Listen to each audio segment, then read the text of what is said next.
Hi everyone, I'm Ann William. I run a successful event planning business here in Chicago. But today, I want to tell you how my toxic Aunt Nicole finally got what she deserved. Growing up, it was just me and my mom, Gloria. She worked 3 grueling jobs to put me through college. I'll never forget the nights I'd find her asleep at the kitchen table after a late shift. That woman is my hero. But Aunt Nicole? She's a different story. While my mom was breaking her back to provide for me, Nicole was busy flaunting her luxury cars and bragging about her high-end beauty salon downtown. At family gatherings, she'd give my mom these fake sympathetic looks and say things like, "I just don't understand why Gloria doesn't try harder. There are so many opportunities if you know the right people." Her daughters, Celine and Elisa, were just like her, spoiled, entitled, and always looking down on everyone. Last Thanksgiving, I overheard them mocking my mom's modest apartment. "Can you believe they don't even have a pool? How do they live?" they sneered. But despite them, things were going great for me. My event planning business was booming, thanks in part to my incredible assistant, Ramon. I'd just gotten engaged to James, a brilliant corporate lawyer who saw right through my aunt's facade. "She gives me weird vibes," James said after one family dinner. He wasn't wrong. During that dinner, Nicole kept pestering Lucas, James's business partner, to use her salon for their corporate events. Lucas politely declined, saying, "Sorry, Nicole, but we already have contracts with other vendors." "But family should always come first, don't you think?" she cooed, batting her lashes. Lucas wasn't buying it. Meanwhile, my mom pulled me aside one evening. "Honey, be careful. Your aunt's been asking a lot of questions about your client list." "Why would she care about my clients?" I asked, confused. "Because that's what Nicole does," my mom said grimly. "She finds ways to use people and then tosses them aside." Ramon noticed it too. "Boss, your aunt's been calling the office, trying to get info on our high-end clients." "Block her number," I said, thinking that would solve the problem.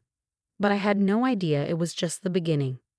Nicole had a way of turning every family gathering into her personal networking event. She cornered my friends, clients, anyone she thought could benefit her. "You must let me do your hair for the wedding," she insisted to my bridesmaids. Family discount, of course. Looking back, I should have seen the signs. She was collecting information, making connections, and setting traps. But I was too busy planning my dream wedding with James and enjoying my business's success. That's exactly what she was counting on, me being too distracted to notice. The wedding ceremony was magical. James and I exchanged vows under a flawless blue sky, surrounded by roses and twinkling lights. Even Aunt Nicole managed to behave, though I caught her whispering to Celine about how her own wedding would be much grander. Everything changed at the reception. I was mingling with guests when I heard Celine's sharp voice cut through the crowd. "Mom, we've been waiting forever. No one's even taken our drink orders." I walked over to see what was wrong, and that's when Nicole pounced. "And, darling, your servers are completely ignoring my girls. They've been sitting here parched for 20 minutes, she said dramatically. "The servers are following a set pattern to ensure all guests are served efficiently," I replied calmly. "Nonsense. They're family. You should serve them yourself. I've always taught my girls that family comes first. Remember when I did your graduation photos for free?" "For free?" I shot back. "You charged me double your regular rate." Before I could say more, my mom stepped in, her voice cutting through the chaos like a blade. "Enough, Nicole. I've watched you exploit this family for years. You charge and premium rates for those photos while bragging about your family discount. You convinced cousin Sarah to do free accounting for your salon and then blamed her when the IRS came knocking. You've been using people and discarding them for decades. How dare you accuse me of anything? I've always been generous with this family." Nicole hissed, her voice dripping with indignation. "Generous?" My mom shot back, her voice steady and sharp. "You tried to trick Ramon into giving you Anne's client list last week. You even called pretending to be a potential investor." The entire reception hall fell silent.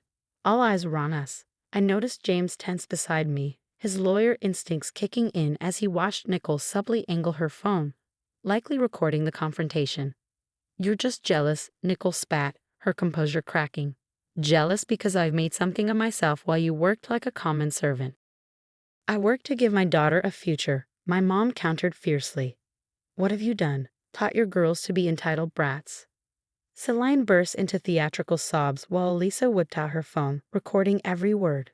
Some guests exchanged uncomfortable glances, but others were riveted, clearly entertained by the drama. Later, Lucas pulled me aside, his expression grave. "Anne, you need to hear this." He explained how he'd overheard Nicole and her daughters plotting near the bathrooms. "We'll edit the video to make Gloria look unhinged," Nicole whispered. "Then we'll post about how Anne treats family at her own wedding. That'll teach her to disrespect us. Her fancy clients won't want an event planner who can't even manage her own wedding." "Mom, can we mention how she ignored us all night?" Elisa chimed in eagerly. "Perfect, sweetie. By the time we're done, her precious business won't recover." I felt my stomach churn, but I forced myself to stay calm. My wedding day had turned into a battleground I hadn't even known I was fighting. 3 days into my honeymoon, the storm hit. Nicole posted a heavily edited video of the reception, twisting the story to paint herself and her daughters as victims of my mom and me. "We even found roaches in the wedding cake," she sobbed in her post. "My poor girls were traumatized. I can't believe my own niece would serve such disgusting food at her wedding." The comments exploded. My phone buzzed relentlessly with notifications. "Just got a call from the Hendersons," Ramon said, his voice tight. "They're reconsidering their daughter's Sweet 16 booking after seeing the video." Mrs. Patterson, another major client, also called. "She's worried about the country club charity gala next month," Ramon added grimly. James was furious. "Look at these posts from your cousins," he said, scrolling through his phone. "They're telling everyone at Brighton Prep that you serve expired food at corporate events." My inbox was filled with cancellations. I felt like my world was crumbling. Then my mom called, her voice trembling with emotion. "Anne, I just found out why I didn't get that job at Morrison Corp last year." Nicole told her salon client Susan, the HR director, that I had a drinking problem. The hits kept coming. Lucas stormed into our office, waving his phone. "You won't believe this. I looked into Nicole's salon finances and something's seriously off. She's been filing fraudulent insurance claims for non-existent flood damage. There's a clear pattern. Every 6 months, another accident." Ramon chimed in with his own discovery. "Boss, remember how Crystal Events was tanked by bad reviews last year? I traced the IP addresses of those reviews. They lead back to Celine and Elisa's phones. Your aunt's been systematically sabotaging other event planners." James spread out documents on the dining table. "It's bigger than that. Nicole's been blackballing your mom for years. She uses her network of salon clients to spread rumors and ruin opportunities. It's how she kept Gloria from landing management positions." The puzzle pieces finally clicked into place. Nicole had spent years using manipulation and deceit to maintain her facade of success. But in trying to destroy me, she had overplayed her hand. Lucas filed an anonymous tip with the insurance investigators. Within weeks, 2 men in suits were poring over Nicole's salon records. "Have you seen this, Mrs. William?" one asked, holding up a document. Extensive water damage claims but no repair records. Multiple claims with the same pattern. Ramon worked tirelessly, showing unedited wedding footage to my elite clients. "See the timestamp jumps?" They spliced the video to remove context. Classic manipulation. The investigation into Nicole's salon spread like wildfire. Former employees came forward. "She made us lie about flood damage," one revealed. "Said we'd lose our jobs if we didn't back her up." Brighton Prep's administration discovered Celine and Elisa's cyberbullying activities. The principal was livid. "They used school computers to post fake reviews. This is grounds for immediate suspension." My cousins lost their positions on the student council and cheerleading squad. Their carefully crafted social status crumbled overnight. But Celine and Elisa's feeble excuses didn't hold up for long. "But Mom said it was okay. We were protecting the family business," Celine whined when confronted about their actions. The real breakthrough came when Nicole's former victims started finding their voices. Salon competitors, ex-employees, and even family members began to share their stories. She blacklisted my catering business because I wouldn't give her free services. She spread rumors that got me fired after I opened a competing salon. She guilted me into offering free accounting, then blamed me when the IRS got involved. As their stories spread, the house of cards Nicole had built began to collapse. Meanwhile, my mom finally got the break she deserved. Morrison Corp's CEO personally reached out to apologize. "We've learned about Miss Nicole's interference. Your qualifications speak for themselves, Gloria, he said, offering her a senior position. Nicole's salon was shut down pending investigation, and the insurance company demanded every cent of the fraudulent claims back. Please, Anne, you have to help me. I'm your aunt. I'll lose everything, she begged in a voicemail. I deleted it without listening to the rest. That same day, I signed the lease for my company's new downtown office. Moments later, Ramon burst into my office, grinning. Nicole's salon just filed for bankruptcy, and guess what? Brighton Prep wants us to handle their graduation ceremony. The family members who had stayed silent at my wedding suddenly found their voices, too. We always knew Nicole was toxic. Remember how she tried to ruin Cousin Sarah's accounting business? Mom and I celebrated over dinner in her new corner office overlooking the city. She raised her glass of champagne, a triumphant glint in her eye. I saw Nicole at the grocery store today. She looked terrible. Asked me to convince you to help with her legal fees. What did you say? I asked, already smiling. I told her Kate's a better teacher than any of us could ever be. We clinked glasses, celebrating not just our success, but the poetic justice of watching karma unfold.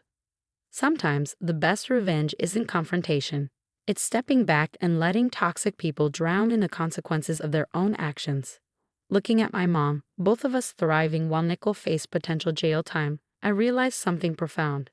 Success is the best revenge. This story was an experiment about toxic family relationships and justice. Now, here's where it gets personal. When you discover that someone you trusted, especially family, has been deliberately working against you, does the length of time they spent hurting you determine whether they deserve forgiveness? My aunt spent years sabotaging both my mother's and my careers while pretending to love us. Yet when her schemes unraveled, she expected instant forgiveness. Some have called me cruel for not accepting her apology after she lost everything. But can a simple sorry erase years of calculated harm? Should we forgive toxic family members just because society expects us to? At what point do we prioritize our own mental health and boundaries over family obligations? If you discovered a close family member secretly working to destroy what you've built, how would you handle it? Would you expose them immediately or quietly gather evidence like I did? And most importantly, if their apology only comes after they face consequences, not while they're actively hurting you, is that apology even genuine? I'd love to hear your thoughts. Share your experiences in the comments below. Your story might help someone else in a similar situation. If this resonated with you, hit like and subscribe for more real stories about overcoming toxic relationships and finding justice. Sometimes, the best revenge is watching fate do its work.